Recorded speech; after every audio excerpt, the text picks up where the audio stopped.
ইরানের বিরুদ্ধে আমেরিকা সরাসরি অস্ত্র ধরবে কিনা সে বিষয়ে ২ সপ্তাহের মধ্যে চূড়ান্ত সিদ্ধান্ত নেবেন বলে জানিয়েছিলেন মার্কিন প্রেসিডেন্ট ডোনাল্ড ট্রাম্প। বৃহস্পতিবারই এ কথা ঘোষণা করেন তিনি। ট্রাম্পকে উদ্ধৃত করে হোয়াইট হাউসের তরফে বিবৃতি জারি করে জানানো হয়েছিল, ইরানের সঙ্গে বোঝাপড়ার একটা সম্ভাবনা রয়েছে, তবে আমি সে পথে হাঁটব কিনা সে বিষয়ে আগামী ২ সপ্তাহের মধ্যেই চূড়ান্ত সিদ্ধান্ত নেব। কিন্তু কার্যক্ষেত্রে দেখা গেল ২ সপ্তাহ তো দূরের কথা, ট্রাম্প সেই ঘোষণার ৭২ ঘন্টার মধ্যে ইরানের সঙ্গে সরাসরি যুদ্ধে জড়িয়ে পড়লেন।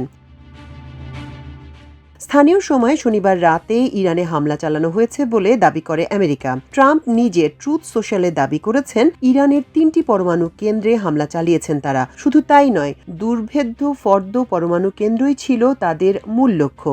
আর সেই পরমাণু কেন্দ্র জোরালো হামলা চালানো হয়েছে।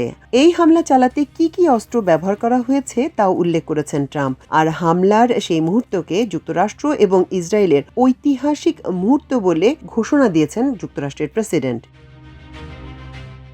ইরানের বিরুদ্ধে যুক্তরাষ্ট্রের এই হামলায় নানা মহলে প্রশ্ন ঘুরতে শুরু করেছে। তাহলে ট্রাম্প যে ২ সপ্তাহ সময়ের কথা বলেছিলেন, সেটা কি কোনো গিমিক ছিল? ২ সপ্তাহের সময়ের চেয়েও তার আগে কেন ইরানের বিরুদ্ধে সরাসরি হামলায় নেমে পড়তে হলো আমেরিকাকে? এই প্রশ্ন জোরালো হতে শুরু করেছে। তাহলে কি ট্রাম্প বুঝে গিয়েছিলেন ধমকে বা চমকে ইরানকে পথে নিয়ে আসা যাবে না, আর তাই সময় নষ্ট না করেই সরাসরি হামলে পড়লেন?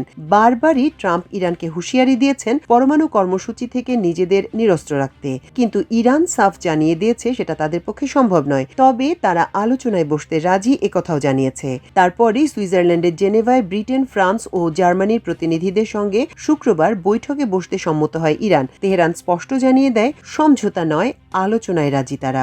ইউরোপের দাবি ছিল পরমাণু অস্ত্র বিসর্জন দিতে হবে ইরানকে।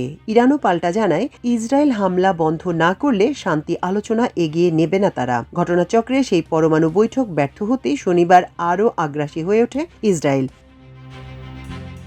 ইরানের সঙ্গে ইসরায়েলের সংঘাত যখন চরমে, আন্তর্জাতিক মহলে একটাই আশঙ্কা ঘোরাফেরা করছিল, আমেরিকা কি এই সংঘাতে সরাসরি নিজেকে জড়াবে? ইসরায়েলের পাশে দাঁড়িয়েও দু দেশের এই সংঘাত থেকে কিছুটা দূরত্ব বজায় রেখে চলেছিল যুক্তরাষ্ট্র। মার্কিন প্রেসিডেন্ট ডোনাল্ড ট্রাম্পের মুখে ইরানকে মোক্ষম জবাব দেওয়ার হুঁশিয়ারি বারবার শোনা গেলেও সরাসরি সংঘাতে যাওয়ার বিষয়ে খুব বেশি কিছু ইঙ্গিত দেননি ট্রাম্প। ইরানের উপর চাপ সৃষ্টি করে যদি কোনোভাবে তাদের নতি স্বীকার করাতে বাধ্য করা যায়, সেই রাস্তাতেই হাঁটছিল আমেরিকা। কিন্তু ইরানের সর্বোচ্চ ধর্মীয় নেতা আয়াতুল্লাহ আলী খামেনি যেন নতি স্বীকার করার মানুষই নন। ট্রাম্পের হুঁশিয়ারি এবং ইসরায়েলের মুহুর্মুহু হামলার মুখে পড়েও সেই বার্তাই স্পষ্ট করে জোর গলায় দিয়েছিলেন তিনি। ইরানকে বাগে আনতে না পেরে এবার সরাসরি সংঘাত থেকে নিজেদের গা বাঁচিয়ে আর রাখতে পারল না যুক্তরাষ্ট্র। ধরি মাছ নাছুই পানি এ রাস্তায় বহু সময় ব্যয় করার পর শেষমেশ স্থানীয় সময় শনিবার রাতে ইরানে সরাসরি হামলা শুরু করে যুক্তরাষ্ট্র। মাল্টিমিডিয়া ডেস্ক, আমার দেশ।